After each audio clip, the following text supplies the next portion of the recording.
All right, yeah, you want to get started? Let's do it. All right, well, let's Lauren's gonna try and make it. So actually, let's start with White Lotus. I know she's behind. Perfect. So, how far are you in? Yeah, I finished episode 5. So I'm Perfect. technically one episode by the time this broadcast or we put this up, it'll be 2 episodes behind. But yeah, episode Did 5 you finished. start episode 6? No, not yet. Have you? Yeah. Darn it. Just Okay. just a few minutes in, but this is episode 6 is the one that's getting a bunch of controversy because of what happens between the brothers. Um, and so it's definitely been an interesting moment for the like I've totally forgot watching this show that this show also does a post show Hmm. interview thing, and I hadn't been watching those because the app kind of Hmm. just jumps right in as soon as the credits starts to the next episode, which I think is really irresponsible. Agreed. Um, they should maybe give you the option but not set the timer, you know.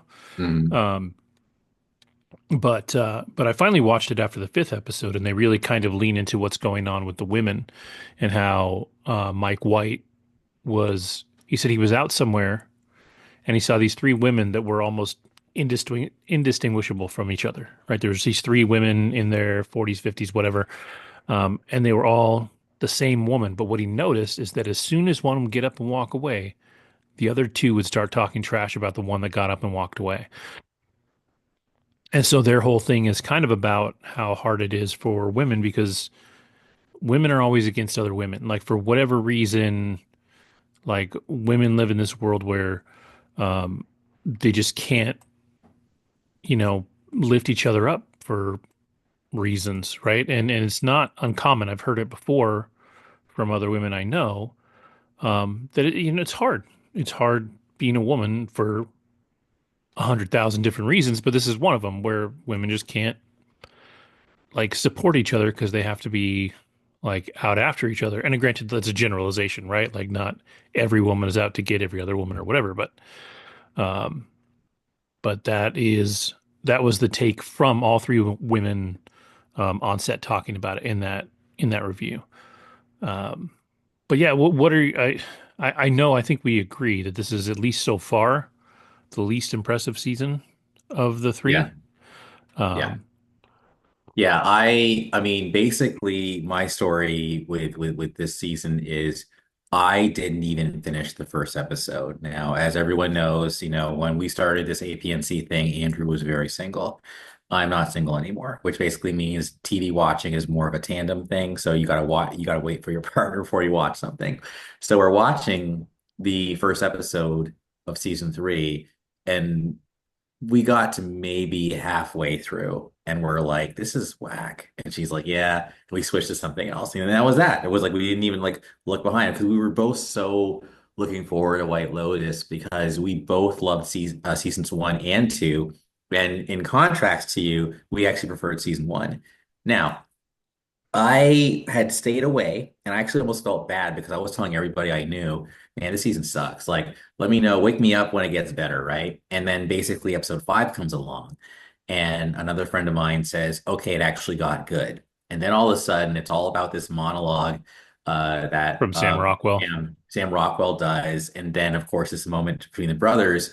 And now all of a sudden there's something happening. So, and my feed was bubbling up about White Lotus. So I went back and then I remember now.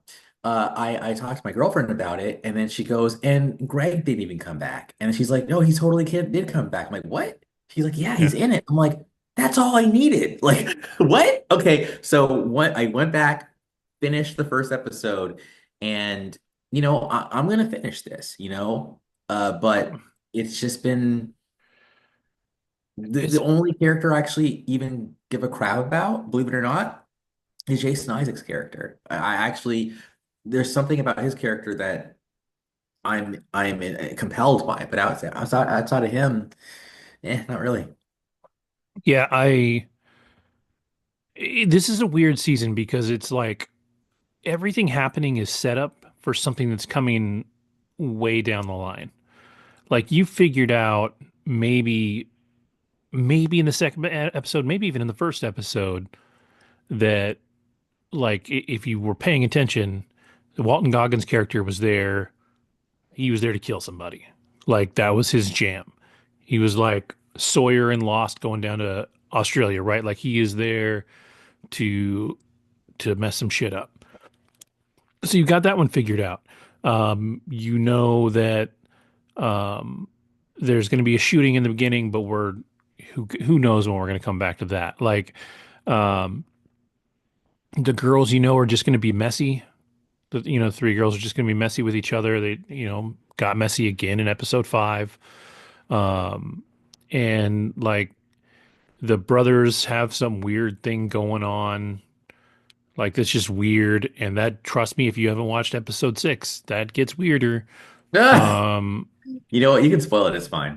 It's totally cool. well, okay. So the way episode six opens up, it is a flashback to the night before. And the Chloe girl is banging away at the younger brother with Patrick Schwarzenegger's character next to them. And for a minute, they show it and it looks like he's just, taking care of himself while they do it. Well, then they flash back again a few minutes later, and it shows you that it maybe wasn't him, maybe it was his brother actually giving him a handy. So, like, really bizarre. But I think what we're seeing, and I'm gonna, wait to be proven right or wrong, because I don't, from what everything I've read, it just doesn't seem like you get proven right or wrong in this episode. Um, but Patrick Schwarzenegger's character explicitly said in that episode before, in episode five, that he doesn't take drugs. Right. He's like a my body's my temple guy. Hmm. And I think because his brother did it, he felt like he had to. Right. Um, and and I feel like we're gonna find out that this was like sort of a dream-induced hallucination because the Chloe girl does say that she hooked up with both of them. Okay. So like I feel like at some point we're gonna see the real thing that happened and it's gonna be a little different and not as bad as they're making it out to be or as weird as they're making it out to be. Um so yeah, it's weird. Like this show is I mean the show's always a little weird, but there's some really bizarre stuff here and I think this is all about this season's kind of all about hedonism, right? Like it's just about um giving into some of these baser instincts. Even the girl, um, the black girl from the first two seasons that came to be the massage therapist, like she ends up hooking up with the other massage therapist, and the French girl, Chloe, like she's in love with Greg, but not in love with Greg. Like, yeah, it's just about. I mean, and maybe that's why I have a problem with it. It's like the same thing as Succession. Like all these people have a lot of money and they all suck. And like I'm just like I don't care. You know, it's funny. I wonder like what the theme's going to be because to me, it's almost like this season might be about like consequences too, like consequences to like having some sort of past, because I mean, I want to see what happens with Gary slash Greg, right? Obviously, again, what's his name? Jason Isaac's character is dealing with the consequences of his financial fraud. And then maybe even like the brother situation, it's like consequences to doing drugs, and then what sort of consequences are going to happen with the three girls because, one of them's married, she has hooked up with that random dude. Like, and then even like the one nice guy who's like guarding the gate, but he's just way too nice, way too good-hearted, and is in a totally wrong job. Like, Yeah, and I don't he's know. just doesn't have like the skill set for it. Like he just left a gun out there on the thing to get Let the stolen. gun out there, didn't even approach Jason Isaacs the right way. Like, yo, I have you on camera, so we Yeah, can do, here's how this is going to go down. Either you yeah, give me the gun or I turn you in. Like, it's not yeah. that hard, homie. I would have to look up what gun laws are like in Thailand though. It's possible that they're not supposed to have it either. Oh, So like maybe he can't just outwardly threaten to report it. That may not be true, Yeah, just as a but guess, um, but he's also like you said, he's too nice. He's in the wrong position, you 1000%. know, and it sucks because he actually seems like he's making progress with this girl, Oh, 1000%. and something's going to screw it up because he put her over his job in that moment. He went to leave the booth with her rather than staying and doing his job, which and left the gun out behind. And honestly, like this is where I get a little like potentially controversial, and Lauren would definitely be like, "What?" But like, dude, you're a boy. Like, if you're gonna have a girlfriend, at least be a man and fucking like have good boundaries and stand up for yourself. Yeah. But you're a boy, so you don't even deserve to be with her, in my opinion.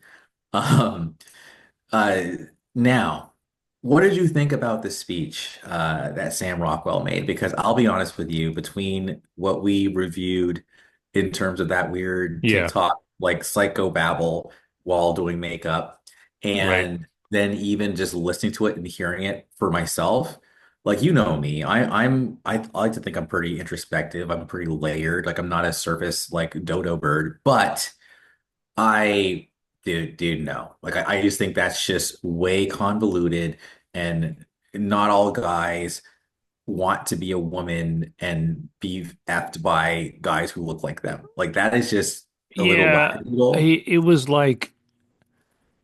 It was like deep for the sake of being deep, but not necessarily like I don't know, it didn't feel real. Number one, Sam Rockwell delivered it He's a great beautifully. actor. He's amazing. Yeah, Like the dialogue or the monologue itself that he delivered, fantastic. yeah, The body of the content. monologue, I'm like, uh, it was like over the top but mellow for the sake of being like melodramatic for this show and the world that they're in. Like I just it started to go, and I think too, like the point is, and he made the point too, is that not drinking anymore has not been a problem for him.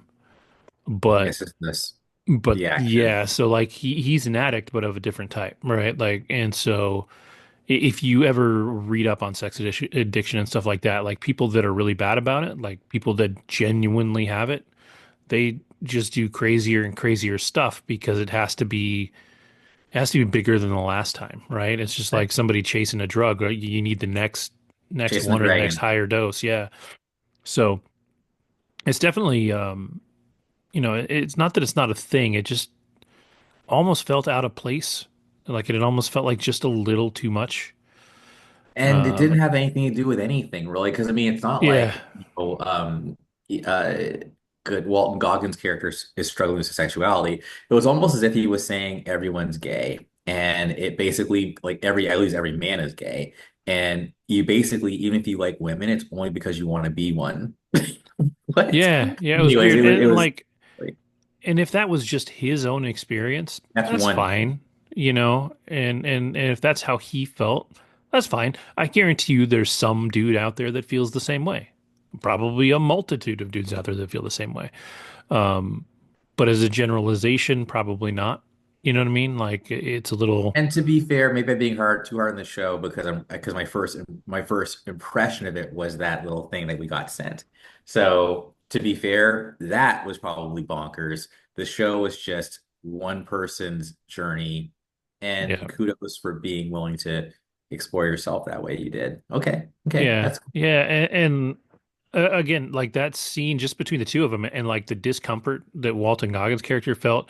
Like I sent you the screenshot from his yes. like reaction where he was just like, like he just couldn't function with that.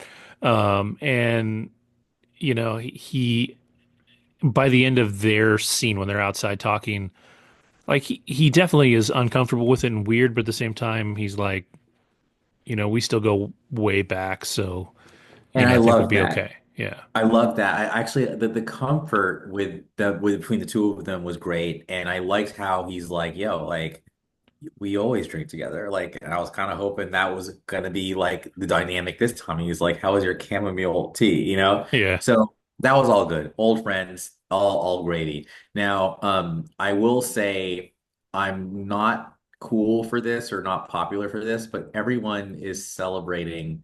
I think Chelsea's her name. The one who, yeah, yeah, Walton Goggins' girlfriend, with the striking, I'll just say features. I just can't stand their dynamic, because I'm all about boundaries and she has none. Like she literally, her whole point of existence is to like serve this man who treats her like who so takes for granted. The whole, you know, section where he starts freeing the snakes because he's high. I was just like, that is so like stereotypically American, like or whatever. Like just like walking into a country and then just like doing stupid shit. Then she ends up getting bitten, and then she's like she won't leave him alone, and she's just so I'm sad because she won't love me or what. I can't. I just no, no, I actually have contempt. I have contempt for her. And then Walton Goggins, I'm just kind of like, dude, can you come here? Like, what, I can't. I can't, Well, so with them, I do wonder, like, we're missing context. We don't know how long they've been together and what their relationship was like before they came here, because he came to this place with a specific mission in mind, which would change his personality. It is entirely possible that before he set out to do this thing, he was incredibly attentive and great to her and all that. And maybe she's looking for that again, but she can't get that from him because now he's obsessed with this thing that is bad. So there is a context missing. It is like entirely possible that the things that she is asking for and the things she wants have always been part of their relationship and now they're missing because of this maybe. thing. But when Uh, she says to, I think, Charlotte, I think her name was Chloe, when she Chloe. says, like, I'm a romantic, she's like, oh, honey. Like, I Yeah. was a model. Girls like you all ended Yeah. up brokenhearted or broke or both. Like, and I'm totally team Chloe with this. And by the way, I laughed when Chloe was like, yeah, I could see Gary killing me. Like, I like, at least you're not a dummy. Like, she can sniff the guy out, but Well, she's that completely fine. definitely starts to come into play in the next episode. Oh God. So there's discussion, like he has a discussion with her about that night when she supposedly slept with both of them. And, you know, she has a conversation with the other girl, and and it's kind of the opposite of what she just told her. Because she's like, she says to her, she's like, why don't you just leave? There's a million guys out there. You can be blah, blah, blah. And she's like, I don't want to leave. Chloe says this. So despite what she just said before, now she backtracks and says, I don't want to leave. I want this thing that I have, even though she's afraid he'll kill her. So like, she's not any better. She just was better in that moment, maybe because she was trying to get some action. But like, as soon as it starts to backfire, as soon as she's going to lose all the things that she has The from this very, money, very rich the man, yacht. she backtracks real fast, right back to There. where the other girl was. So, um, yeah, it's sort of a double standard thing there too. But yeah, it's interesting. The whole thing with the daughter, like, is almost a throwaway story. Like, she's the reason that that family came there. But then, like, as a viewer, who cares? Yeah. Like they're trying to build it up into something more. Like it affects the white Christian family that she wants to be a Buddhist or whatever. But like as a viewer, I'm like, number one, I don't care about the girl. She hasn't done a damn thing in the show, anyways. And if she decides to stay, she's just a kid from season one that wanted to stay behind. Like we've been down this road. So like it's nothing special, and I don't necessarily dislike the actress, although she hasn't done anything impressive or not in this episode, or sorry, in this season. But yeah, I don't get much from her, and then the boys are weird, but at least they're moving the story along. Like they're involved with other people, they're doing other things. And I think maybe that's a problem with the season too, is I feel like in previous seasons, we saw kind of more interaction between our groups of people. Like our groups of people seem to intertwine more than they are this season. I know they did on the boat in season five a little bit, but it felt like it was more often in the first two seasons. Yeah. Um, And plus, like the first two season one was only 6 episodes. Season two was 7 episodes, right? We're already about to be done. And I feel like we went through a lot more story in both yeah. seasons one and two. And again, for me, what I remember more than anything was in season two, how you've got, I forget their names, but how you got like the two couples, and one couple, please tell me her name, the quirky one. What's her name? Which one? The Aubrey quirky Plaza? one. Yes. So Aubrey Plaza's husband is like not into her, like physically like that, right? That's how they start. But by the end, like their stuff is totally rekindled because of like him fearing, the fact that his boy was like smashing her and we don't know. Like Yeah. the show left it Left that open. open-ended for But sure. I love that it's like you see a journey, and that was just one piece because that's not even like the whole Johnny McQuad like thing, then the whole nice guy thing, and then like the nice girl clicks bad boys who then F's around and finds out. Like so much happened in season two, and I still haven't even gotten to the prostitutes. So Yeah. come on, like, there's Yeah. so much more happened. And there's just there watching this season, like I don't know which character even has the opportunity for character growth. Like like you said, Jason Isaacs, maybe Right. because he is plummeting. Like at least his character is changing, but not in the best way. Like he's whatever the opposite of growth is, right? Like he literally had a gun Slowpoke. to his head. So but that one's interesting. I think Walton Goggins' character has the opportunity to go either way, right? He can go full rage and kill this guy. He can see the error of his ways and not. Like there's directions he could go. Um, the brothers, I just don't, their thing is weird and it makes for some interesting television, but like as far as character growth goes, I don't know where they're gonna go. Something I Uh, want to say really quick though. So when we saw episode five last night, and it was just a kiss, and it was like a kiss on a dare, and I'm like, it seemed like the younger one was the one who was more the aggressor, mhm, and my girlfriend was like, nah, I think it was the older one, and but the fact that you said it was the younger one who was actually doing the handy, yeah, I think it's the younger mhm. one who's like the aggressor, which is really weird, Well, but and some anyway, people pointed out too that when you watch this next episode, you know how in every morning that family gets up, Patrick Schwarzenegger's character gets up and makes a protein shake and gets yeah, all up in his brother's business about having one and da da da da. If you look in this next episode when they're back home and he's making a protein shake, it's smaller. It's not enough for him to share anymore. Like he's only making it for himself, yeah, and so he's there's freaked certainly a out. dynamic there to search. Like you can see maybe Patrick Schwarzenegger's character is going to get knocked down a peg. The brother will have more confidence after this. It kind of reminds me of the son in season two, who was paying the prostitute, right? Right. Yeah. Um, maybe some false confidence there, but still building up confidence.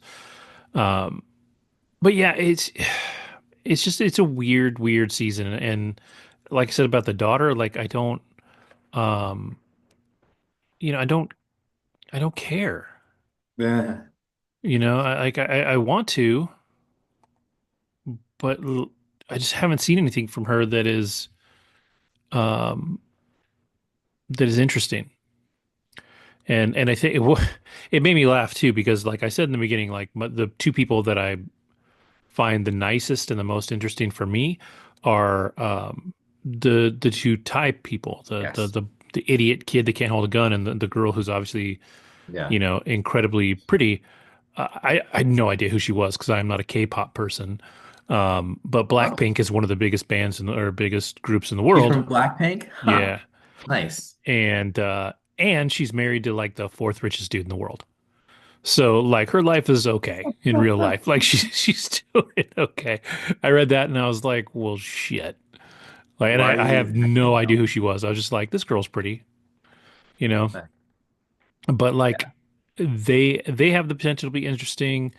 Um, I think when you watch season six, you'll start to see either something going sideways with I wish I could remember her name instead of just calling her the black girl, but the massage Oh, therapist, yeah. um, Let me look it up for you. and the dude she's hooking up with, they have a funky dynamic um, starting to build after they hook up. So the conversation that they have will be very reminiscent of some things that happened in season one. So keep an eye on that, and then into season two. So we'll see where that goes. If it's actually a problem, or if it's just going to be her own neuroses getting in her way. So, Well, but I think we kind of, yeah, I think we yeah. kind of finished White Lotus really quick. So I think from here, where do you want to go next? Well, Lauren's going to try and jump on, but we might as well start without her. I am very curious about the film you just watched. Yeah, man. All right, so we're gonna go with Death of a Unicorn.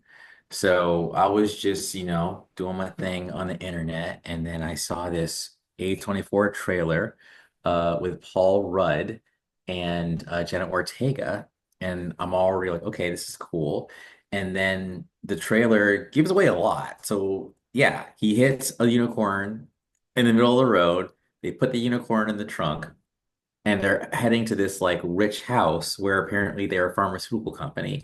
And of course, they actually have good like talent here, like Richard E. Grant, Will Poulter, Téa Leoni. It's a strong cast. Mhm. Uh, but they discover that apparently the blood and just the pieces of the unicorn have a healing effect. So they want to basically pharmaceuticalize it.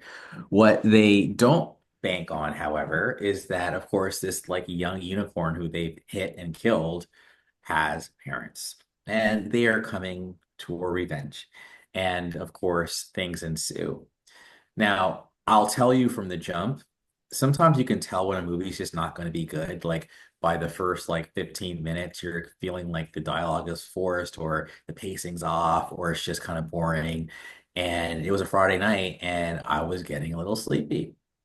And then by like 40 minutes in, I was like, please be over soon. Please be over soon. I was ready for the movie to be done because I was like, I was closing my, like, I was just dozing off, right?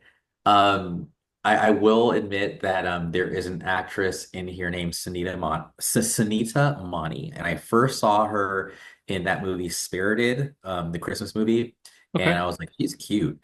And then, and I'll just keep it real, kind of reminds me of my girlfriend, but I think my girlfriend's hotter. Anyway, she's in the movie, so she's one of the reasons why I went and saw it, to be honest with you. And when she shows up, I then wake up a little bit. But let me tell you, it's getting savaged by the critics, 55% Rotten Tomatoes. The audience likes it a little better, 76%. But I just felt like this was not the kind of movie that you need to go see in the theater because I feel like when it goes to the theater, your expectations are higher. But like back in the day when you just called it a rental or whatever and you watched it at home, then it's like it was cute. Like it was, it was gory. It was definitely violent. Um, and it was like a horror comedy, but it Yeah. just wasn't like here's my summation. I think the film probably looked amazing as a script. But once they transformed the script into an actual like film, it just didn't hit. So maybe it was more about like the direction. And I almost feel like the actors themselves were like, okay, well, we signed up for this. So we just gotta like sort of phone it in, but like act a little bit. But I just don't think it was any of their best work. So all in all, I'll say I don't regret seeing the film, This but is was a letdown. this is the dude's directorial debut. That explains a He's lot. produced a bunch of stuff, but this is the first thing he directed. Now, you said it's a 55 from the critics and a 70% from the audience. Yep. IMDb, it's a 6.3, so it's like split in the middle there. Yeah. So I mean, it's not coming across, at least overall. as like the worst movie ever made. No. And like you said, the cast is pretty amazing. Yes. But but yeah, I'm still curious about it. Like you haven't necessarily sold me on not watching it, but you have Yeah. definitely make me feel okay about waiting to see it in, when it streams. It's funny. I think one of the strongest performances, believe it or not, is this guy named Anthony Carrigan. I Oh, think you he's might. amazing, dude. Thank Have you. you not seen Barry on No, HBO? I've only saw him as he was in Gotham. He was in Gotham as Yes. Victor something. He's one of the Yeah. Rogues Gallery people, Yeah. but he's funny. Like I think he was Victor actually Zaz. Victor Zaz. Victor Zat, thank you. Which, by the way, Vic from Penguin. So there's some theories that he's going to be Victor Zaz, if he's alive. That is. Hey, Lauren. But no, he was funny. I actually, now that I've stepped away from the film, even though he's not a main character, best part of the movie, I think. Yeah. Hey. But I do think that Paul Rudd is just good as a dad, but it's almost starting to become like cliche. I mean, he's basically the dad from Ghostbusters, like which are not good movies. I mean, they're Or okay. Ant-Man, like he's a dad in Ant-Man, Yeah, yeah, like yeah. He's like the dad, basically, and kind of a dad with no backbone, who's totally ruled by his daughter. Like his daughter will just control his whole world. Like, yo, like put some frames on around that shit. But anyway, and Jenna, like, I know she's kind of like one of the it girls right now, but I don't know. I haven't really. She hasn't really impressed me that much because in the Scream movies, she's not really even the main thing. It's the other girl who was dumb enough to talk about Palestine. But but again, I think if you liked Wednesday, then maybe you would like the movie. But Richard E. Grant is just great. Richard E. he's Grant is awesome. great at just being ridiculous. Like he's over the top. Again, he's playing a rich dad, just like he did in not the Fountainhead, but like that movie that the guy like the weird movie where he's like has a crush on the guy. Oh my gosh, Saltburn. So Oh yeah. basically he's basically playing like the same kind of patriarch, like rich guy. He's like yeah. Anyway, yeah, I would say see it, but like you don't have to like see it in the theater. I hope they take it to streaming and pretty it's better to be watched at home. Yeah. To be fair, like I actually feel like most A24 films are. Yeah. There's nothing about them in most cases that feel like so action-packed that they should be seen in a theater. I would have loved to see Hereditary in the theater. I think that would have been pretty amazing. I almost feel like it's better at home in the dark in your own house because it takes takes place so much in a home. Yeah. Which reminds me, there's a movie that I almost watched tonight that I didn't, but called Presence.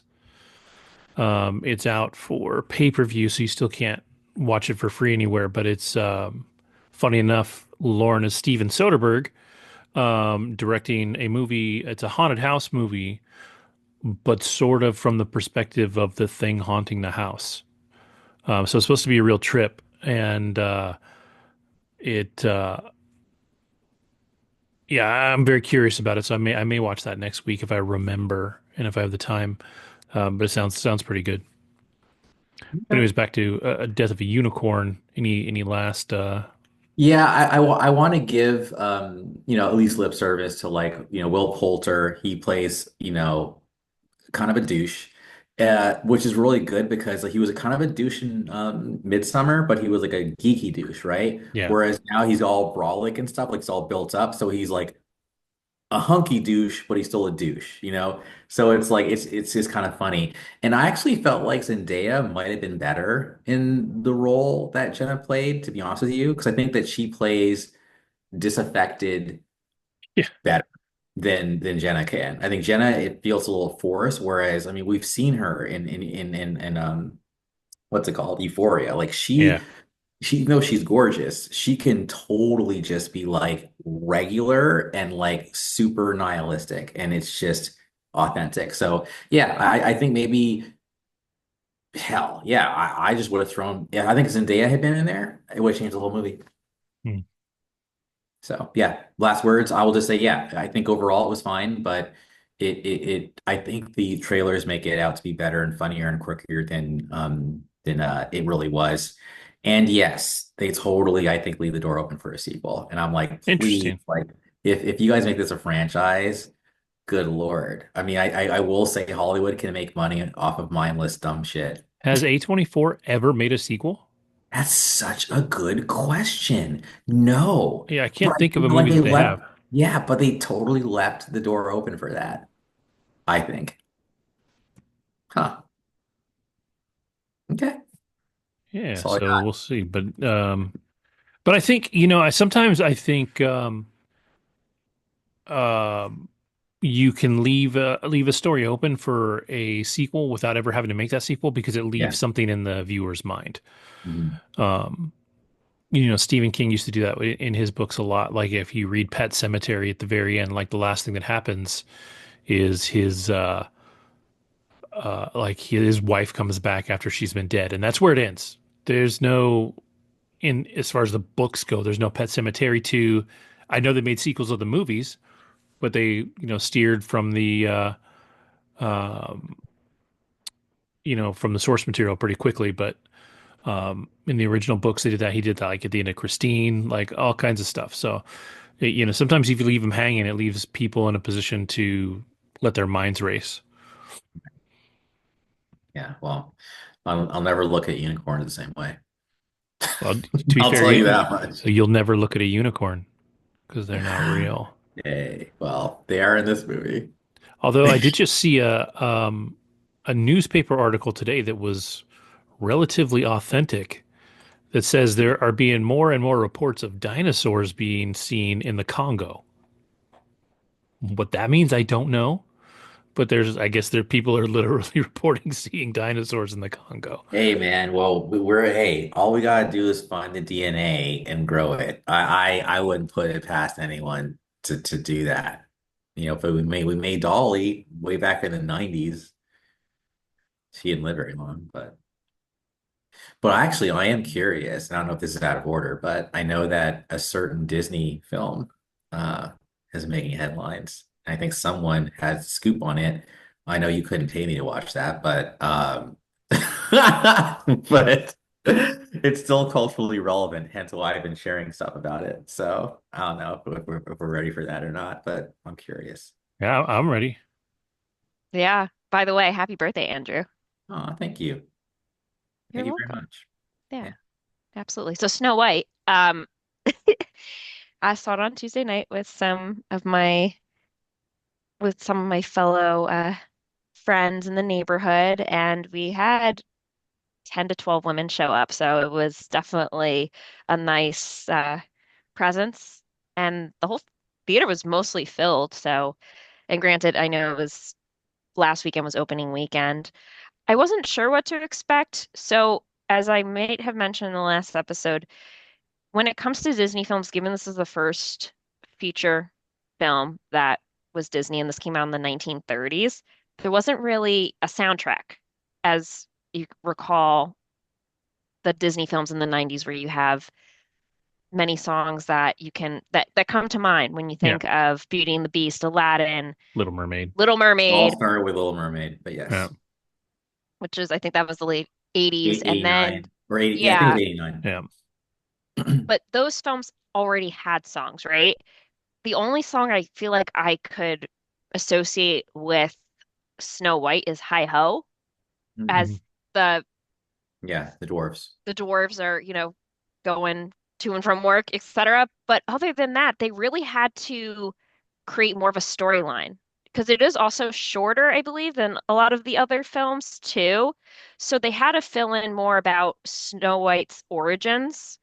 And the way that they start the film is showing that she is a princess and she had a mother and a father, and they once lived in like a happy palace city filled with love, etc. And then But mother dies, father's still around, has to find a new wife, and shocking, it's evil queen, and then kind of just building off of that, and this evil queen, and as many of us know, has powers where she's able to, I think, just darken things and to make things like very I want to say based on just elements of just she focuses on beauty and that's really it. And if it's not beautiful, it's not something that she desires. And she unfortunately is like a dark cloud and casts that upon the city, which once was a beautiful place to live. So Gal Gadot plays the evil queen, and I know that was controversial for a lot of people for many reasons. I don't think she did that poor of a job. It's just not a role that we see her in traditionally. Does she have a good voice? No. And I don't think that was the intent of it. Rachel Zegler, however, has a beautiful voice, and I thought was a great casting choice of being Snow White because of her dainty, delicate nature and her soul. And for any of you who had seen the most recent version, a prequel of The Hunger Games, knows what I mean by just how she's able to take away and stand out from a crowd of people with not only just her presence, but her voice. And that's exactly, I think, what Snow White, the character, is all about. So I personally thought it was a good casting choice, despite the controversy of her not resembling the traditional Snow White. I appreciated the film because also it gave origins to like why does she have short hair and why is she the way she is? That's not something that's discussed, in the 1930s. So it explores that. You get to see, and the the seven dwarves, they're AI generated, whereas everybody else in that world is not. I know that was a big point of controversy for this film. Yeah. Overall, I liked it. Was it my favorite live action, as they're calling it, right? Interpretation of a traditional animated film? No, but I did enjoy it. It gave me joy. I liked. I didn't know the songs. Most of the songs were written for this film, and I think that's also maybe not what the traditional audience goer resonated with. Whereas you know the songs from Beauty and the Beast, you know the songs from Lion King, you know the songs from Aladdin with maybe one or two new ones added in. This is all fresh and made from scratch.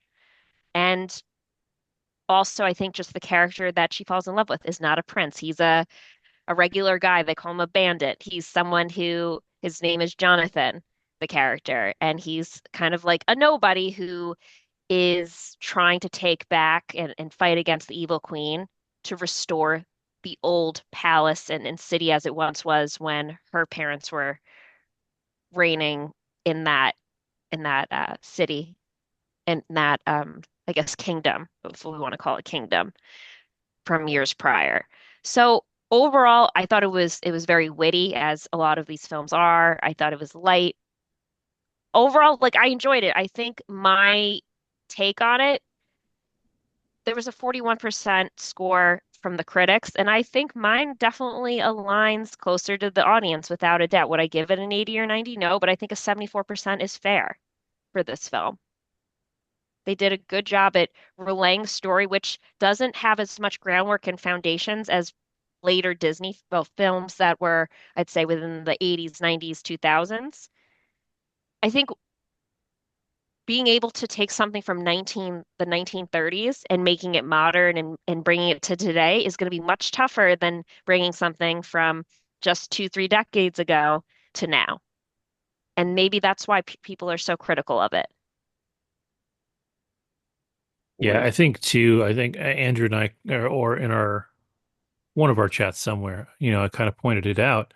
Um, it it's really crappy because it has like the lowest score on IMDb like ever. ever. It's Um, really, yeah, It's like not good. and 1.5 or something. It's yeah, insane. and I think I don't think that has anything to do with people's actual Opinions of it. opinions. Yeah, I think it's being done by either people with um, AI and bots. If you look at a lot of the stuff that they're putting in there, as far as comments go, they're all very similar. They all look like they've been generated with AI. I think somebody's taking advantage of that system.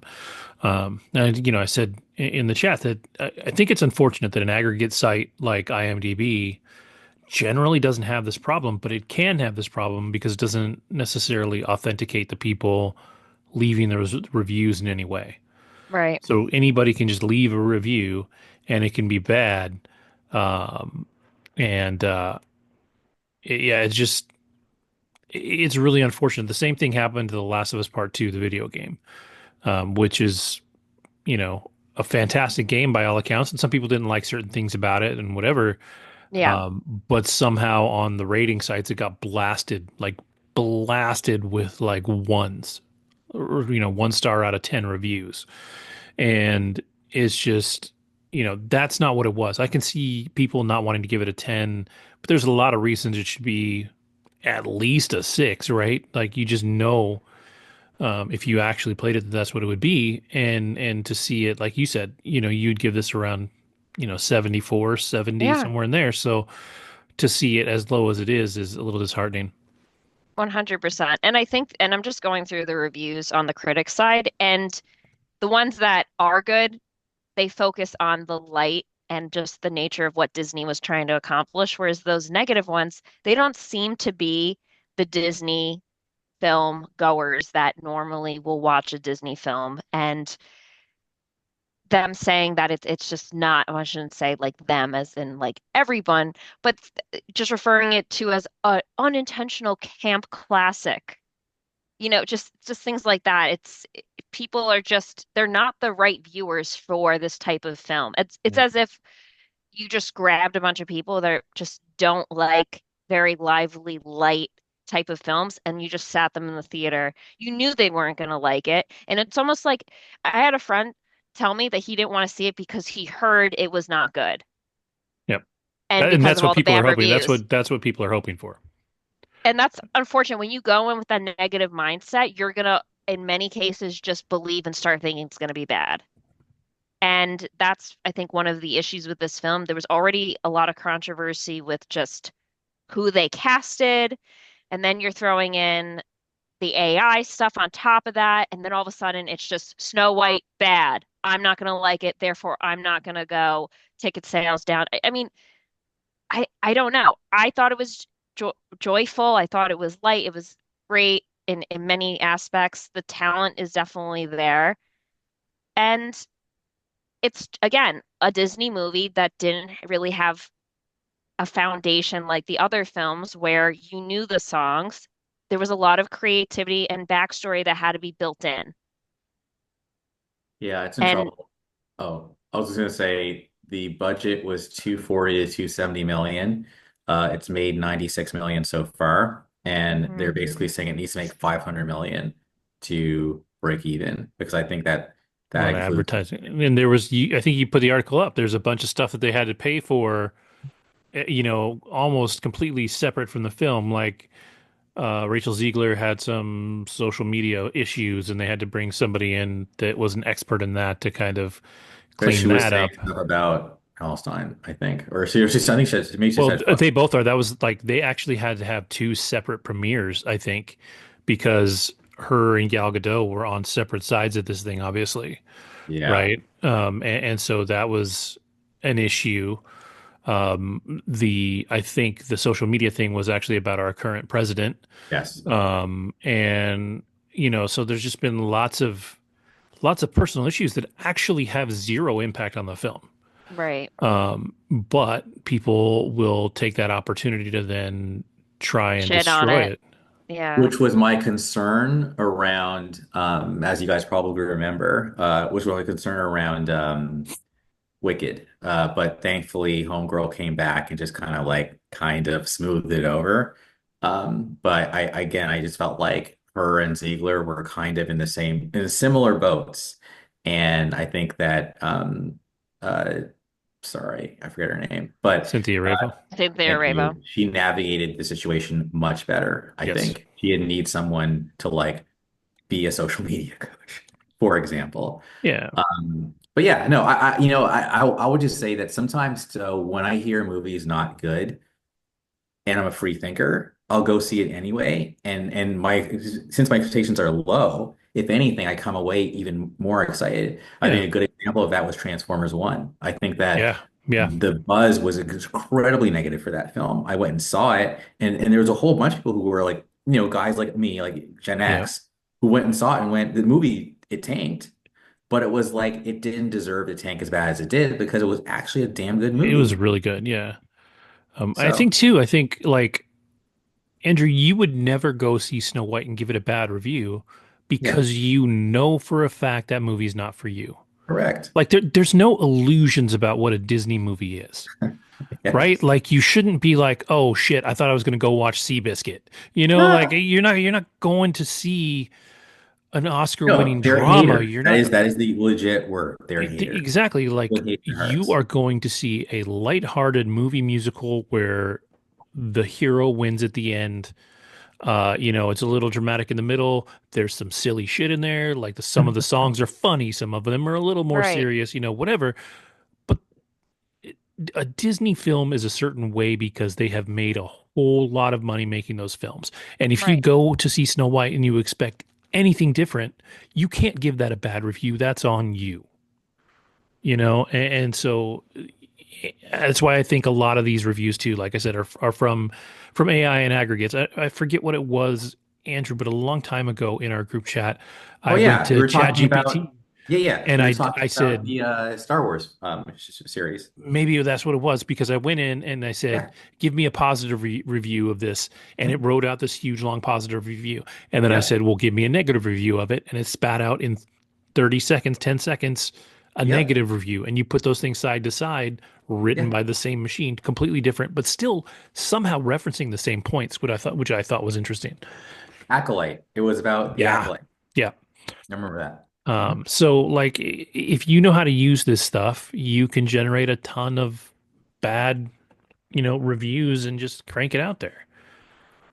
I'll just say this: if I'm a studio and I'm Disney, and Disney is not one for controversy, I would avoid controversy. And it's not because I'm afraid of it. It's just that that's not our brand. Our brand is to make money and to bring joy. So for me, it's like, I do think mistakes were made. And I think that, but there was too late. The ship had sailed. They had a mouthy actress as the lead, and they had to but they've lost their money. Like it is what it is. It's done, and let's move on. I think they did. I Well, mean, they even like not have real premieres? Like they legitimately yeah.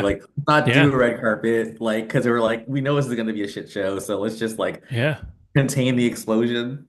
Well, it's funny because if you look back at The Little Mermaid, Beauty and the Beast, Aladdin, these films, there couldn't be controversy around them because who the hell was in The Little Mermaid? Nobody you can name. Aladdin was Robin Williams and nobody else, Gilbert Gottfried. But you know, Robin Williams was untouchable. He could have walked down, Main Street stabbing people in the chest, and people have been like, Robin Williams is going to be great. You know, uh, Beauty and the Beast. I mean, the biggest name was old lady from Murder She Wrote. Oh, Like, Angela Lansbury. but like as far as the cat, like you couldn't have controversy because nobody knew who these people were. So now we're in this era where we're casting the biggest names we can because they're supposed to be the box office draw, but with them comes all of their opinions and all of their history and all of the things they've ever done. Like if you don't cast unknowns, then you better know what you're casting if you don't want drama. And I think for the most part, Feige does that. I think, I think that and the only time they actually started messing up was when I think he's lost control, like when it was more phase 4 or 5. But yeah, you're right. But I think that at the same time, like the biggest loose cannon in Hollywood, the untouchable one that I'm talking about, no one would hire the guy, was Tony Stark, Yep. RDJ. He was uninsurable. But I guess like Feige is the kind of guy who will sit you down, have dinner with you, understand who you are, and then build a whole studio or a franchise around you. I Yeah. do think having a good judge of character matters. And too many of these suits are just legitimately suits and bean counters, and they're Yep. not visionaries. Yep. Anyhow, that was fun. I like getting sociological. Yep. But the movie itself, how was the music in it? Like, I mean, their new songs and stuff. Did they feel special at all, or So that's the there's thing where I don't think they were super memorable, and a lot of the reviews reflect that.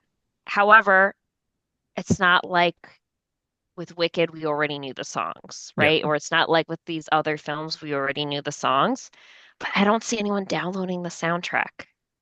Again, it's just, and I didn't feel like, wow, this is a song that I want to walk down the street listening to. They were more just like matter of fact songs that were written in.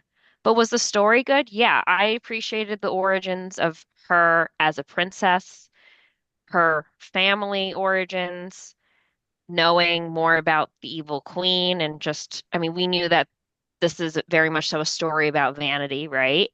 And how not just evil she is, but also more about how she married Her her dad. father. Yeah, exactly. And how he ended up leaving and he died and she's sort of responsible.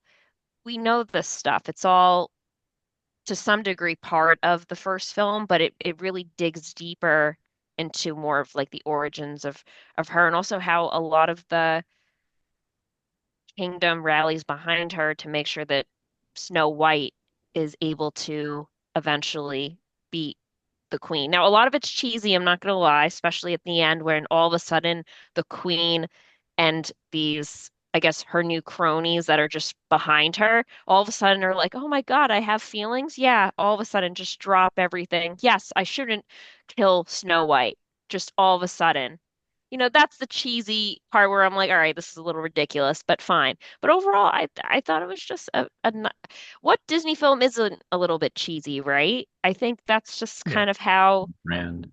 it goes. But these people that are reviewing it are not the normal Disney goers, and they're not willing to just dream and be in that mindset. They're just very, I guess, matter of fact or not happy, or they're taking it in a way where it's like, this is too political. Oh, this is not what our children should be seeing, XYZ, and then making it into like, oh, this is more of a showcase of our liberal society, and then making it into something where it's like left versus right. And that should not be, in my opinion, how the the lens of Disney films are viewed.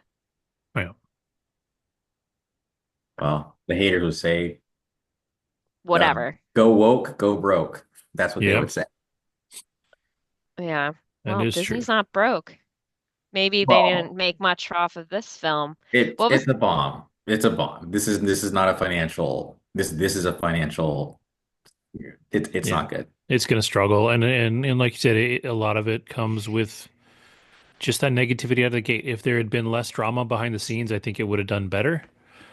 Yeah, But I also do think, I do think to a degree, if you're going to make a musical and you don't have people leaving that theater singing at least a couple of the songs over and over in their head, it's not going to sure. make it either.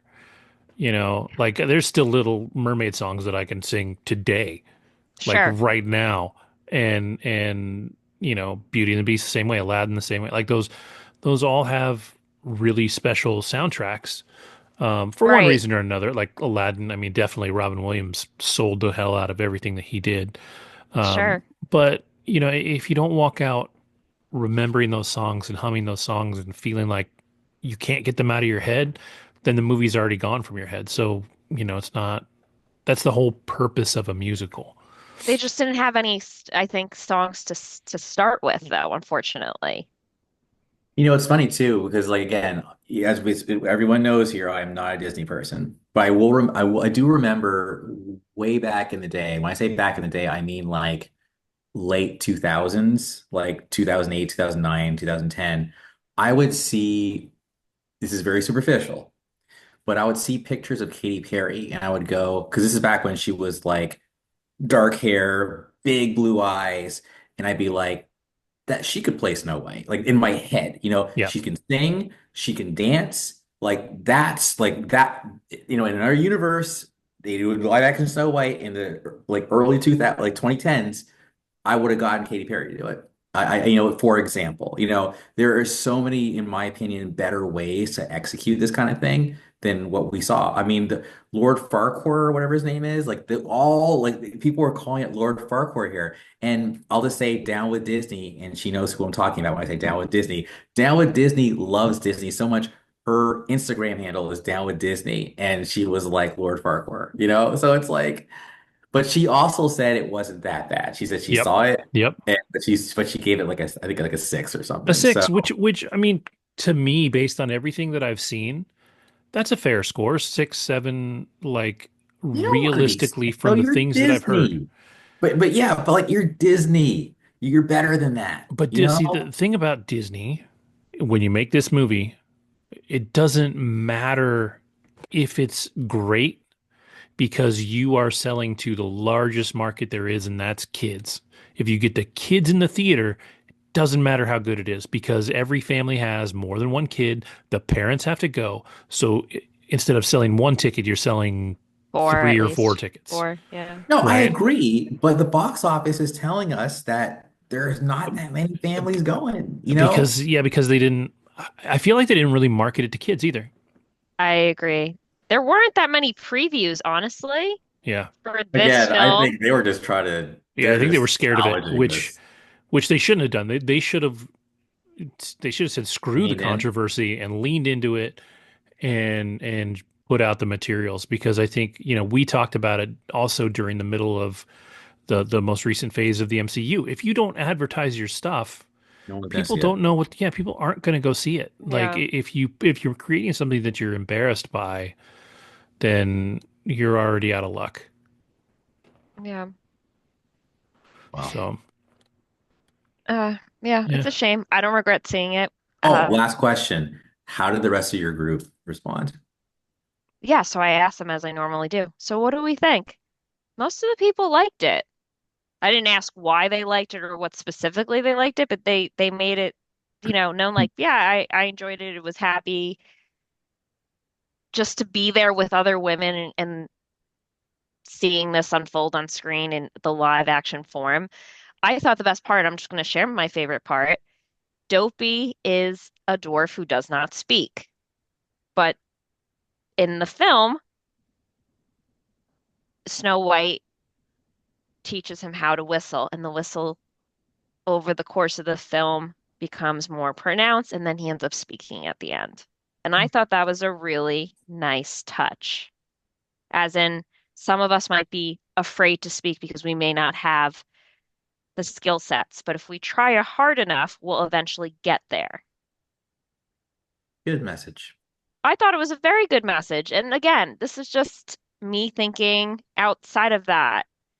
And perhaps the average Joe who went to watch it was already in the pissed off mood and doesn't want to see like the light in something like this. But I thought it was really nice, and even just how they cleaned the house because the house was so dusty and dirty, and how they all were able to clean together, and how quickly they were able to do it, and how they showcased the mines. That was very cool. I think just even just the imagery of the land, the castle, it was pretty opulent, and just even the jewels or how the costumes for specifically Gal Gadot were extravagant.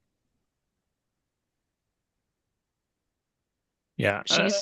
She's pretty much like a reptile with scales, but that are jewels going down her cape. And, she's a beautiful woman. And this is the other thing that I hate too. And it's just such morons. They're like, oh, it's not believable that, she's that Rachel Zegler is, fairer than Gal Gadot. Gal Gadot's hot. And it's like, that's not the point of the film. It's not the point of the film. Yeah. Not the point of the film. They're both beautiful in very different ways. And they're also like at least 10, 15 years apart. No, 15, 20 maybe. Because Gal Gadot's like what, early 40s, late 30s, and Rachel Zegler's maybe early 20s. Yeah. So at least 10, 15 years. So, but to your point, Andrew, with Katy Perry, she would have been a good choice in 2008. She's too old now Well, to yeah, to have exactly. played it, And to to be play fair, the part. especially for Disney and especially in 2008, probably too sexy. Like Yeah, it'd that's be true. for Katy Perry, it'd be hard to pull back that sex appeal. I agree with If that if you're actually. making a movie that's designed to be seen by 10-year-olds, Just you're just cover her up, man. Like, I don't know. I don't know if you've seen those things, I'm man. They don't cover up. Well, Um, actually, so on that note, it's funny you bring that up. There was a Sesame Street yes, yes, episode. there Do you was. do you know what I'm talking Yes, I about? do. Oh my God. Andrew, you gotta Google Katy Perry Sesame Street.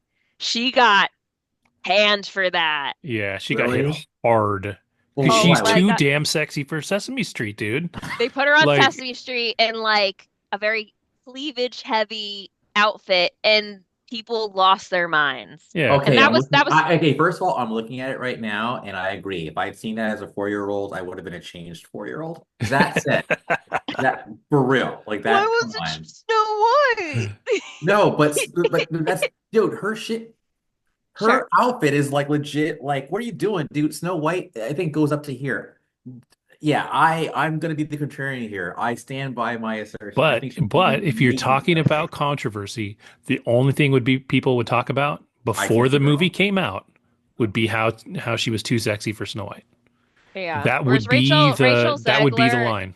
Rachel Zegler has a very innocent appeal to her. She's not a she's I don't She's not, she's not a sex person at she's all. not a sex Yeah, No, symbol. She's not a sex symbol. She's a no. beautiful girl. She's not a sex symbol, and she's very covered up in this film. Very covered up. She Yeah. also is like, pretty thin. She's got a, I'll say it like more of a boyish, I think, like figure where I think it served the role well. It's not like, I don't know, I'm trying to think of like other, like you wouldn't have like Billie Eilish who has that like very pale skin tone. Like she's too curvaceous and stuff like that. You need yeah. someone with more of a boyish like figure OMG. for that. Yo, I just Googled Katy Perry Snow White.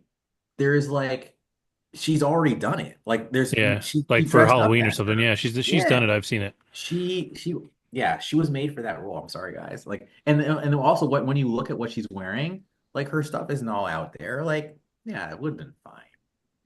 It would have been fine. Okay. Oh well. I'm just Anyways, telling you, it would have been the The struggle would have controversy. been would have been the everything before the film even came out. That would have been the problem. Not her Yeah. as the character because they would have. Well, I don't know. It depends, I guess, on who's making it. Snow White is in the public domain. It doesn't have to be Disney making Snow White, right? she could have been Um, Yeah. the queen too. so yeah, now that would work. Yeah. You I could agree with have an that over too. sexy queen and Yeah. still be okay because that's not the character. Right. Right. I mean, Gal Gadot was Wonder Woman, and I don't know, there is sort of a sex appeal to Wonder Woman. I Oh, think for so. sure. Yes. I still think to this day that um, Linda Wonder Carter. Woman, Linda Carter made me the man I am today at like 5 years old. She's Oh still one of the most God. she's one of the most beautiful people like She in is history. Like naturally. I love Linda Carter. Mhm. Yeah, but I thought she was a fine choice, and also I don't know what I feel like her accent also helped a little bit Mm. in like the evil queen role. I really did. Yeah, I can see I that. don't know. Just anything un-American, right? Anything that's not it comes across like Baroness from yeah, G.I. Joe. yeah, Uh, Yeah, Lauren's like, who the hell is Baroness? But anyways, yeah, yeah. all good though. She's hot. I mean, anyways, moving right along. yes. But yeah, other than that, I thought it was fine. And the thing is too, they also had like a pretty diverse cast in terms of representation. There were also little people that were not the dwarves that were part of the group of bandits or in a part of the greater city or Probably in kingdom. response to Peter Dinklage's comments. Yeah, he tore him up pretty hard. He was not Really? happy about, yeah, he was like he felt it was a backward story to even have dwarves. I think he was insulted by it. So I think for them it's like, okay, we'll make some, you know, Little people CGI outside. dwarves, Yeah. whatever, but then we'll have, regular little people. Because we want Peter So, Dinklage to not criticize us even yeah, further. exactly. Yeah, Like that it confuses me because there's enough actors out there that are little people that right. you need the roles that require that physicality, right? Like you can't just have one Tyrion Lannister and be like, we nailed it for everybody. Like, the roles have to be out there. I think So it was more about just the dwarves themselves. Like I think maybe they were like stereotypical. I don't know. I mean, yeah, it's I don't know. I think you could do right by them if you were making it today and spending the right time on it. I Yeah. think you could do it right. I mean, they Um, even like changed the whole Oompa Loompa narrative too. yep. Yep. In In the most recent Willy Wonka film where it was just Wonka, and even before that, they had it was was what's his this name from Bridget Jones. It was he played the wasn't it Hugh Grant played yeah, it the was Oompa Hugh Loompas? Grant Yeah. was an Oompa Loompa, yeah, which is It's pretty funny. funny. So check this out. The decision to reimagine the characters as such, which is the image and or CGI, Sure. whatever, was criticized by the mainstream and social media as being overly politically correct, as well as taking away acting opportunities from the dwarfism community. To your point. And then Jackass cast member Jason Weeman Acuna criticized Disney for not casting dwarf actors and expressed disappointments at the changes. Like, so he's like, yeah, he brought up exactly what you just said. He also disagreed with Dinklage's view and said, yeah, no, this is about jobs, man, and opportunities. You need to, but Peter Dinklage right now is kind of a big deal. So I don't Yeah, know. So yeah, they'll like he's the take guy you his gotta yeah. opinion over everyone else. Yeah, Yeah, but that's like with any group, right? Like if I ask one there's person going to be who's different opinions. Yeah, Yep. right, Yep. 100%. Like you can't just expect like everybody who's Jewish, everyone who's black, and or one everyone who's person to Asian. speak for the whole group. Right, exactly. And Yep. that's part of the issue here. So could they have hired seven actors? 100% they could have hired Yeah. seven actors. They didn't. But I don't know. I didn't have a problem with the CGI dwarves. I thought, it was well done and yeah, overall I thought it was cute. But if I think there's just so much controversy coming into the film, and I think it also just steered a lot of people away from even wanting to buy a ticket. Yeah, Yeah. Where people even said to me, "Why are you seeing it?" yeah, whatever, man. That Yeah. that's just I don't care about that. not. There were enough women that were interested in seeing it in my neighborhood, and even if there weren't, I'd go alone. I don't give a shit. Yeah. You do what you Again, got to That's fair, do. yeah. I was interested. Like again, and as Kevin, both of you guys know, I'm not Mr. Disney movie, but I'm interested because it is a cultural Yeah. phenomenon. Well, I was going to say, are you interested because of the controversy or more just No, than just because anything it else? is, I mean, Snow White to me is iconic, isn't it? The first It Disney is film the first feature-length feature, yeah, Disney film. it started it Absolutely. all. So yeah, no, mm-mm. It's a big deal. It's a big deal, but also I just think people had the wrong expectations Which is coming in. why, if I was Disney, I might have taken more care making it. I think it's a shame that your Yeah. remake of your first feature film is a bomb. Sorry, man. Like I'm go big or go home. If you're not going to do a good job, don't do it. Yeah. So, Was it for me one of the top live action? No. I think I expressed this to Kevin. My favorite one so far was The Little Mermaid. I thought that one was fantastic. and that was not without controversy Yep. for the casting. Yep. Yeah. But she can sing though. That was the thing too. Like she did a great job in those parts. Um, I always laugh because people are like, oh, she's, you know, supposed to be a Swedish character. I'm like, but dude, she lives underwater. Like, there's fish of every color down there, man. If there's anywhere that's more colorful, it's under the sea. So like the But then casting. the haters are like, yeah, but the sun doesn't reach that far, so it's kind of hard to be Oh, melanated. I made the same joke. Like, yeah, Yeah, but but yeah, I mean, the sun doesn't reach down there. But again, there's fish of every color down there. You can it fish in the is. ocean and get your bright blue and your black and your every Octopi. color fish there is. So Mhm. Yeah. They're mermaids for crying out loud. Like Right, you exactly. They wanting can be whatever. realism and stop it. Haters. Yeah, I think that is. Did either of you see The Little Mermaid or no? no, and I actually meant to. I just keep forgetting because I don't know. Yeah, as a dude just watching The Little Mermaid by myself, does that make me weird? I think it would raise some questions. See, then I can't Wow, I even wasn't tell people expecting if I do that. it. I have to watch it by myself, and no one I can thought you ever would have know. been like, oh, he's enlightened and he's secure in his manhood. And he's like, but you're like, no, we'll raise some questions. Both of those things are true, but at the same time, like, yeah. Yeah, Uh, it is. But gentlemen, I just got back from, and I'm just gonna quickly drop where I just came from. I saw Nikki Glaser at the Oh Beacon yeah, yeah, yeah. Theater, and Was she amazing?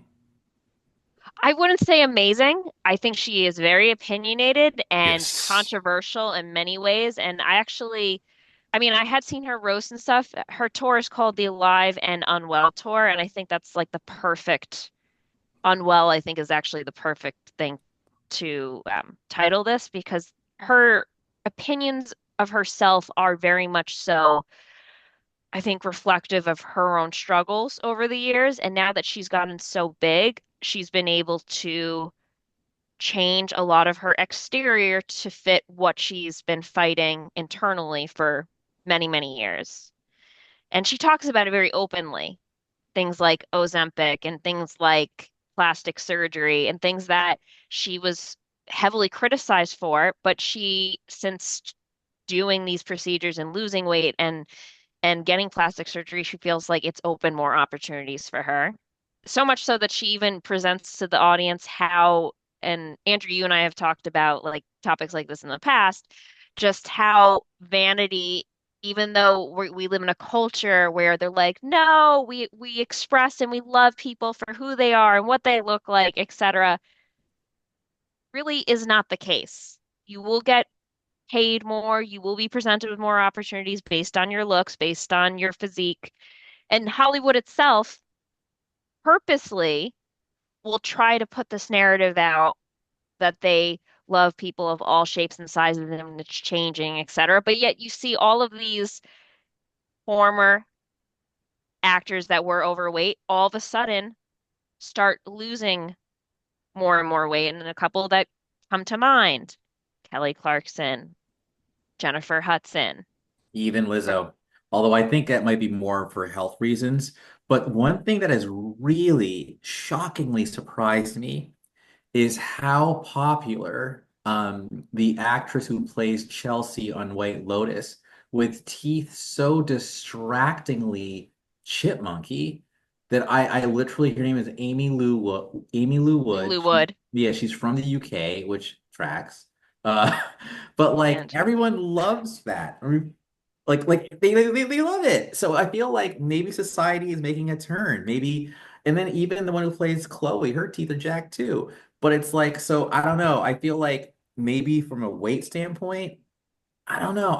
I think that maybe the most superficial era, well, it probably depends too on what medium you're talking about because I was never into Instagram, right? But I think sure, Instagram is definitely known for like, oh, I must look all perfect and whatever, right? sure, Whereas I think maybe in the movies, maybe like the 90s and 2000s were the most superficial, for example. But I feel like by the 2010s, it was like body positivity and you know what I'm saying? And it was just different camps. Like if you're like in the Fox News world, all you want is blonde and blue-eyed and skinny, right? But if you're sure. in the lefty side, then it's like body positivity, everyone's welcome. And Chelsea, Amy Lou Witt, or Wood Wood. Yeah. rather, like she has legitimately kind of blown my mind. I'm surprised at the love that her look is getting. So there's hope, I think, for those who don't want to uh Succumb to the pressures now, of yeah, things. Yeah, to superficiality. But yes, we have talked about this, and absolutely, looks matter. And you get away with a lot more. Even I was reciting a Tupac lyric where I know if he had been an ugly dude, oh, he would have been destroyed.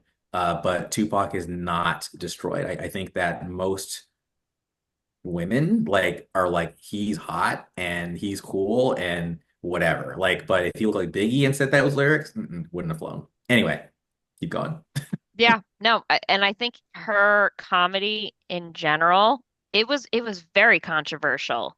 I have never heard her do stand up before. Oh, really? Okay, And okay. no.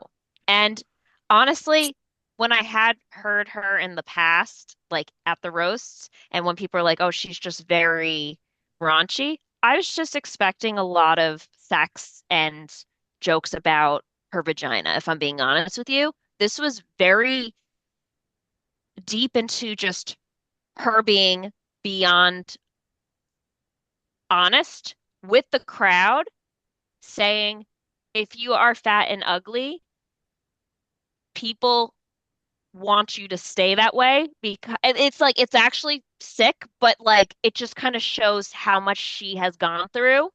but also how real she's keeping it with the audience, that your friends don't want you to get hotter, and how you're like just like how like sick it is actually, how people want you to stay a certain way to elevate their game, and how selfish people are. And it unfortunately, yes, it is true, as hard it is to swallow that. And a lot of people are laughing, but also, like as I'm thinking about it, I'm like, this woman clearly has had her own trauma that she's had to go through, and she's kind of just exposing it out in the open, and we're all laughing at it, but it's something that I think we're just not honest about. And she's being very honest about it on the stage. So I don't know if it's funny because she's being so honest about it, or based on her own trauma and her. Because if you see pictures of her when she first started in comedy, Trying to find it, and it's almost as if like and she's she was never overweight. Let me clarify okay. this, Yeah, I'm right? not seeing anything But what looks she had a babier face, like she had like a little chubbier face, and Sure, yeah. but she's had a lot. She even said, like, as a joke tonight, that she's getting a facelift, and she's like, I'm so excited. My friends are going to hate me for it. But just how the competition among women, how it's just so hateful, and how she's so excited to be. And I actually, I mean, as someone who does not want children, right? I applauded, well, inside, right? Because I'm not going to say this among my friends who want children, right? Or have children. Her honesty on stage of saying, I just don't want to be a parent because I don't want to do the work. And to be honest with you, I think that's a fair enough reason. That's a fair 100%. enough reason. But if you say that to the average Joe, they don't want to hear that. I don't want to be a parent because I don't want to do the work. I think you shouldn't have to do that. So her being completely honest about it, and she's been with the same man for 13 years apparently, and I've read online, uh, like on my phone, prior to this, that she has broken up with this guy, Chris Convey, that she's been with for like 13 years, multiple times, at least three, four, five times. So clearly, there's some stuff that's happened over the years and whatnot. I do give her credit for recognizing that she doesn't want to be a parent, and for being honest as to why with herself and even just on stage. So, nonetheless, I thought I laughed a lot. I definitely, there were some parts that made me feel uncomfortable, but also made me think. She is saying a lot of stuff that makes sense and that people are afraid to talk about, because we live in a world where we have to be, and she even said it, we have to be nice. You would never tell your friend who's overweight. She made this as a joke, and she said it and we all started laughing. She's like, would you ever go to your fat friend and say, how does it feel to be fat? Do you feel like, how do you feel? Do you feel discriminated against for being overweight? And it's interesting because it's one of those things where it's like, you would never say that stuff because it's considered rude to say stuff like that. Yeah. But And at the end of the day, it's, I mean, again, I talk about boundaries a lot. And to me, sure, it's not your business. Like, take care sure, of yourself. They'll take care of themselves. And that's that. Like, I don't think, again, I think people in general are sure, way too invested in other people's lives when they need to be focusing on themselves. Not 100%. in like a selfish way, but in a healthy way. Because I think that a lot of times people will put their shit on other people, and it's messy and it's unnecessary and Right. downright lame, but so I think the norm, which I think needs to stop. And so it's like you need to stop letting, it's almost like the analogy, ships sink because of water getting inside of it. And I think it's the same thing. If you let too much get inside of your own head, you can sink. It can take you down. You can And at drown. the same time, you shouldn't be that water trying to penetrate someone else's hull with your own bullshit. Like, let that heavy person, live their life. And if they want to make a change, then support them in that. But Right. it's not your place to even make that an issue for them. I just find that disgusting. It's not only rude, it's just wrong. It's unnecessary and frankly pathetic, I think, for to even have that thought. Yeah. It was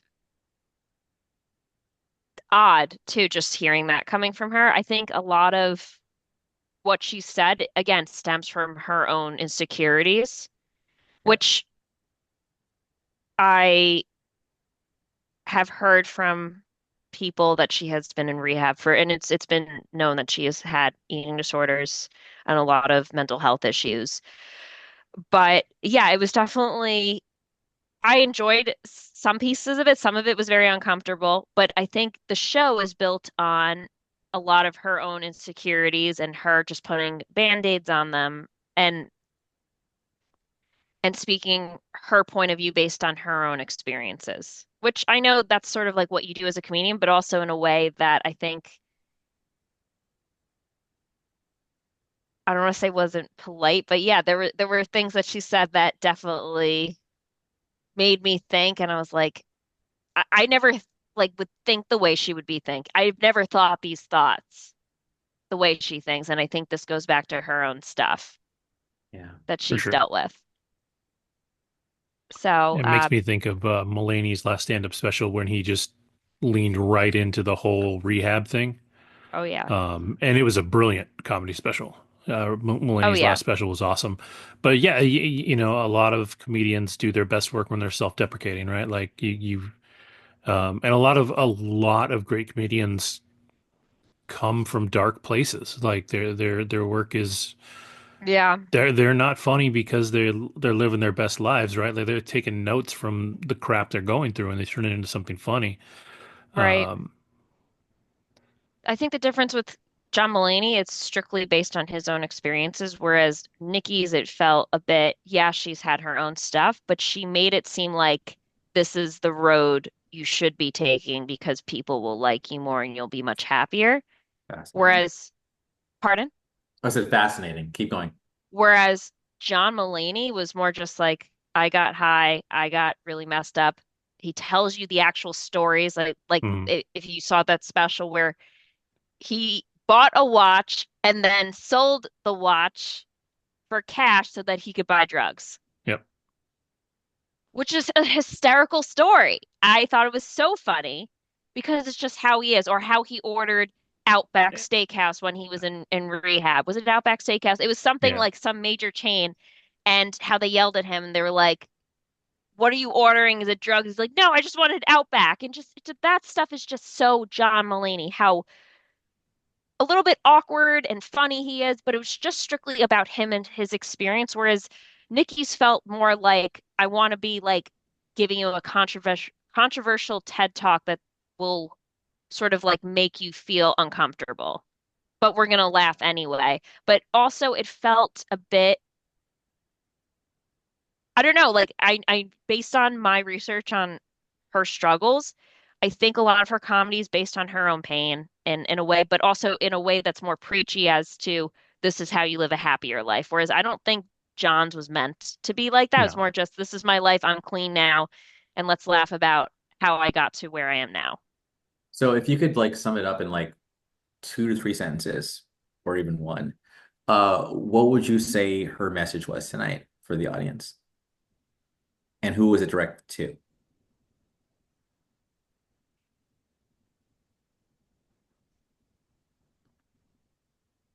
Definitely more women for sure. Okay. And I think it's just from her, make your own choices to make you happy, which would be Good. a good message, right? I think the way she went about it wasn't exactly, it was just more brutal and direct than probably I had expected. But okay. Like make your own choices to make yourself happy. That sounds awesome. It So does sound awesome. I'm thinking that's just the message she perhaps would say. yeah.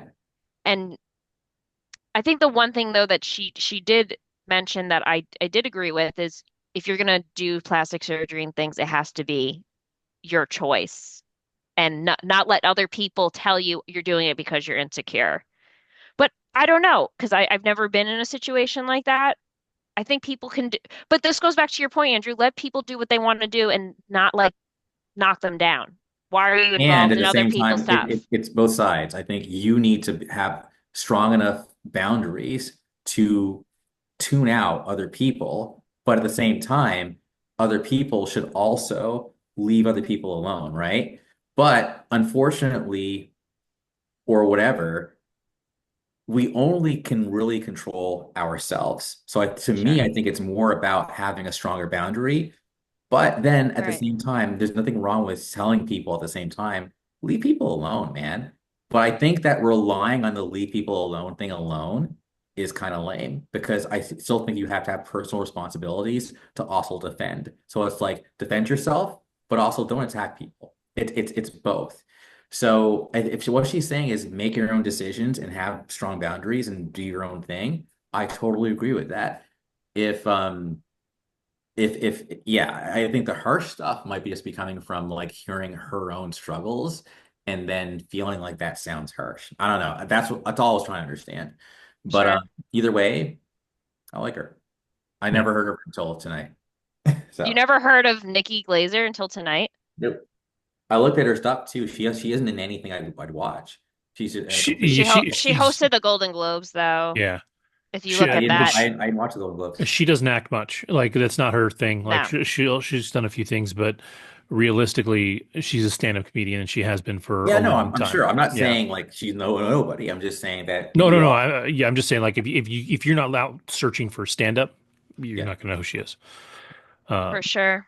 And but she's definitely more of like a raunchier type of comedy, even though this wasn't particularly too raunchy this evening. It was just, yeah, it got dark pretty quick just based on her opinions, and especially I feel like in a city like New York, which is pretty liberal, that was interesting to hear. She controls her controllables. yeah. Fucking Yeah, yeah, All right, cool. definitely. We'll oh move my on God. from all that, and I will close out the show and probably be quick about it. I watched The Electric State on Netflix, which is the Russo brothers film starring Chris Pratt and Millie Bobby Brown. Um, Sort of much like you said about maybe it was Rachel Ziegler. I don't remember who we were talking about, but I don't know. Oh no, it was Oh, Jenna Ortega. okay. Yeah. Yeah. I think Millie Bobby Brown is vastly overrated as an actress. I think if you watch anything she does outside of Being 11, where she has fantastic directors and a squad that is working with her to push her forward, she's only been kind of mediocre in literally everything I've seen. And so, in this, she's fine. Like she's not a bad actress. Like she's not terrible. She's just not impressive. And I think um, between that and Chris Pratt basically playing a version of Star-Lord, nobody pushed themselves in this film at all. You have Stanley Tucci, who is a fantastic actor playing a part that's just kind of ho-hum. What's amazing to me is the cast of this movie. So the idea of it takes place in I think the early '90s. So it's definitely an alternate universe thing where they even say at the beginning of the movie Walt Disney effectively created robots, for Disneyland, and then everybody started making robots, and then they became sentient, and then we end up where we are. Um, but so the cast of this movie, out of those guys, Kurt Loder plays Kurt Loder from MTV. He does No his own way. I work. love that. Okay. Alan Tudyk is the voice of one of the little robots. Holly Hunter. I said Stanley Tucci. Woody Harrelson. Okay. Um, Stacked. Obviously, Hey, Chris Quan. Pratt, Giancarlo Esposito, Jason Alexander, Jenny um, Slate. Yes. Kei Kwan, Jenny Slate, Coleman Domingo, Anthony Mackie. Um, Most people don't know about Rahul Kohli, who I love. Michael Oh, yes. Trucco, if you're a Battlestar Galactica fan. Brian Cox. Yo. Brian Cox, Hank Azaria. Like the list of people in this Alan movie is Silvestri did the incredible. score. Now I Yeah, see it, dude. I yeah. gotta see You're not gonna like it. it. But Like, like, I don't know if you'll hate it, but like, I it's gotta not see it. bad. Like, where it falls really realistically in the ratings, like IMDb, I think it's a 5.9. Like, I think this is a six film, a six, like, it's fine. It's about 20 minutes too long. should have been edited better. The concept should not have been as silly as it was, which is a big deal. So the source material was a very artistically drawn graphic novel about somebody traveling across the country after this war went on, and just how bleak the world was. It's somebody looking for their brother, and it's very, ultimately it's very sad. Like it's not an uplifting show. Um, and so the fact that you cast Chris Pratt and just let him go loose on being very Chris Pratty, does not help the film. And I don't know, when you look at who's the Russo brothers directed it, it's written by the guys that did Infinity War and Endgame. Like you said, Alan Silvestri's doing the soundtrack. Like there's so much going for it, including the cast, and it's just it's messy. It's too slow in the middle. There's stuff they could have cut out. Some of the stuff is too silly. Um, there's this whole thing where to fight the robots, Stanley Tucci's character creates this thing that you put on your head, and it allows you to control a robot, not a robot, but like a drone, like a human-shaped drone. Um, and so that's how we fight the robots, is by going in with these drones instead of sending people out there to die. So we win that, and then he turns that into like this whole like home life thing where you can sit at home and relax, and at the same time with your mind control this drone to do your work. But like, yeah, the question is how does the everyday person afford this whole setup? Because everybody has one. They're in schools, like they're teaching classrooms like this and all this stuff. Like, there's a lot about it that doesn't make sense, anyways. The story, the gist of the story is that you have this little guy, Cosmo, comes in and finds Millie Bobby Brown. We come to find out that um, her brother is somehow controlling this, and she thought he was dead. She thought he died in a car accident when they were kids. And I mean, a couple of years before. And it turns out he's not. And he's trying to communicate with her and bring her to save him. And it just like, there's an underlying story there that's really sweet. There's the underlying interaction between her and Chris Pratt, which like it doesn't feel like it develops over time. It's like it's just kind of there, and then all of a sudden he's very big brothery. Like it just kind of happens, and that scene is great, but it doesn't feel like it's earned. Um, and so it's just there's just things missing that really could have made this film better. Like I don't know how you don't get a great performance out of Stanley Tucci, but like he was just kind of there. Anybody could have played that part. The best part of the film, it's like you said, the dude that was the best part of the other movie was, a small part. Anthony Mackie friggin' killed it as Herm in this. He's this little robot. He's the sidekick of Chris Pratt, and he is so funny. He's so energetic, so mouthy. Like and he's so good. And it's almost a bummer that like you don't recognize it's Anthony Mackie, right? Um, it's just it's not that it's waste. It's just like he's doing this great thing, and you don't recognize him as Anthony Mackie, and all we ever see is Captain America. You You know?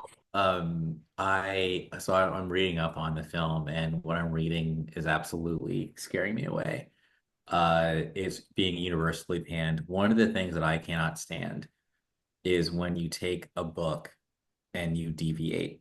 And the last time it happened for me, like I'm sure it happens all the time, but it was Ready Player One. And I remember being Oh, so disappointed having read the book and then seeing the movie, and like literally 20% of the book is in the movie and the rest of yeah. it is new and it's not better.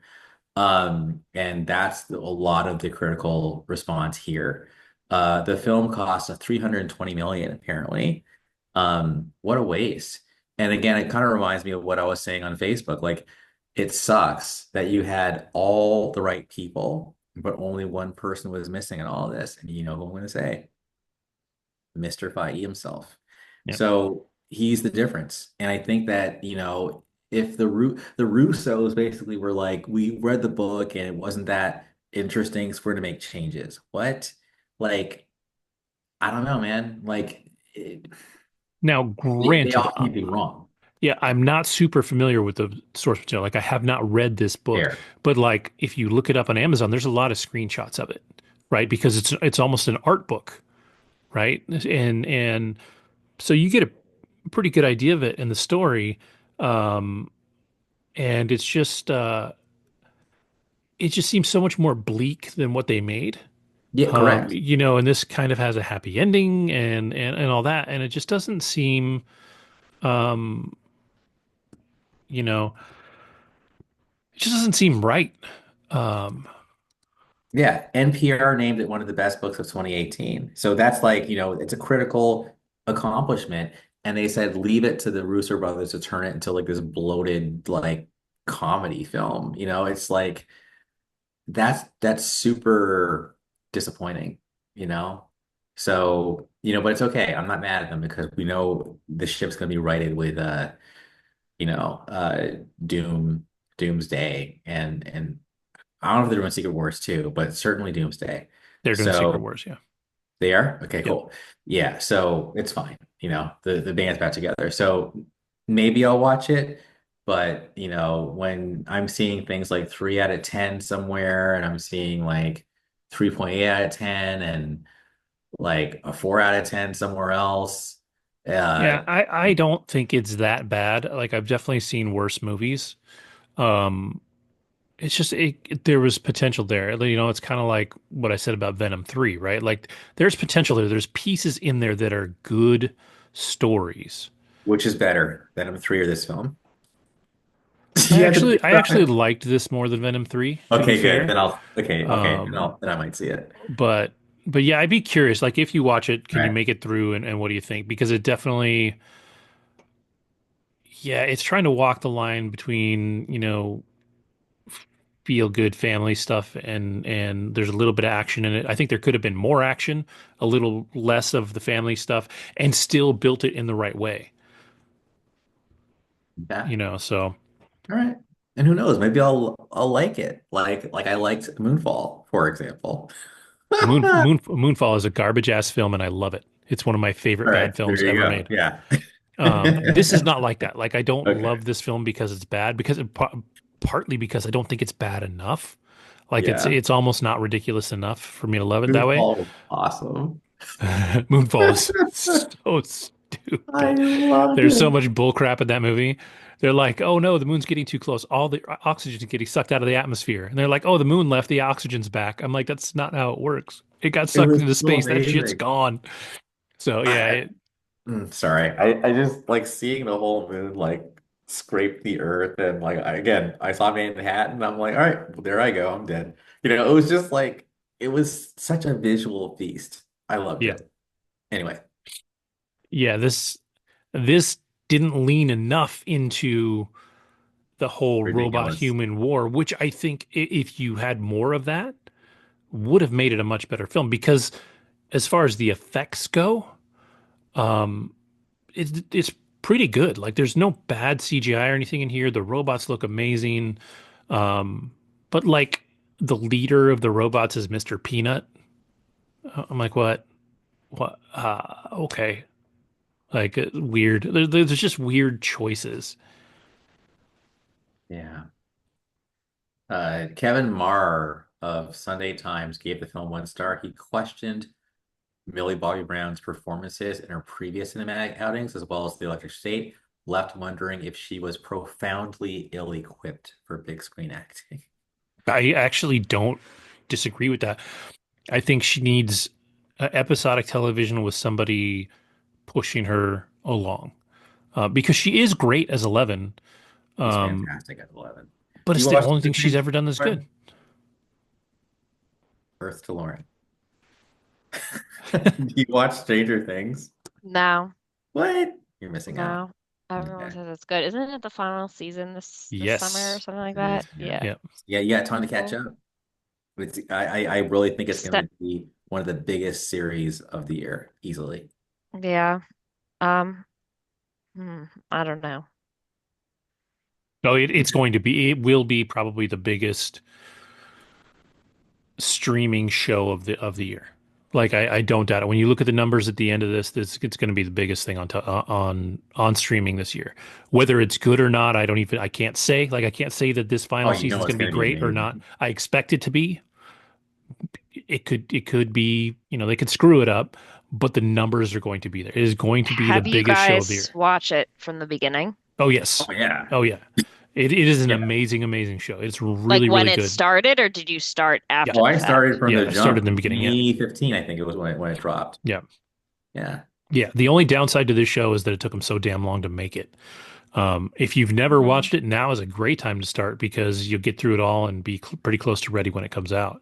I think it's like 10 episodes a season. It might be even only in eight the first season. Like it's Yeah. 2015, 2017, 2019.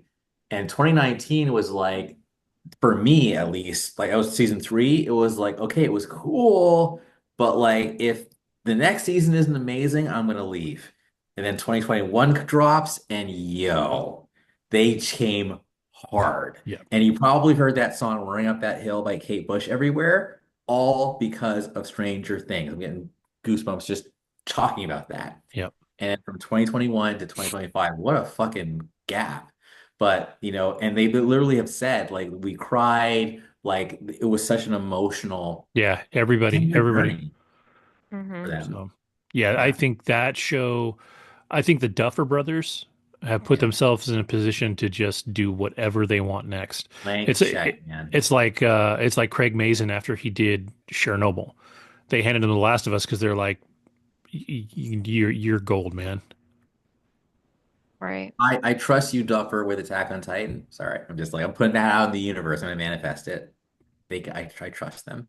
Or Robotech or whatever. Like, yeah, we trust you guys. You guys are great. But yeah, I think we've actually hit a good mark on Yeah, time. And the I band's back don't together. have anything else. I'm done. I'm spent. I'm fried. I got nothing. So cool. Well, yeah, we'll see what comes out next. I might try to watch that movie, The Presence, this week, or something else. Um, but otherwise, I'm not sure what's coming this week. We're getting closer though to some great stuff. I just realized today that April 10th, Hacks comes back, and if you haven't watched Hacks, it's a phenomenal show. She deserves all the awards that she's got. Jean Smart. And then 3 days after that, The Last of Us season 2 comes back. So we're getting into our good springtime stuff. I'm sure there's other stuff coming out. I just don't care until Last of Us is done. That's gonna be my thing. But yeah, should be a good couple of weeks here. I think next week, Lauren, if you're here, I'll talk about Wicked because I did watch it, but I won't get Yay. into it here. Um, Generally positive though. So, Cool. um, but with that, I was saying thank you to everybody for watching. Thank you for listening. Have a great week, and we will see you next time.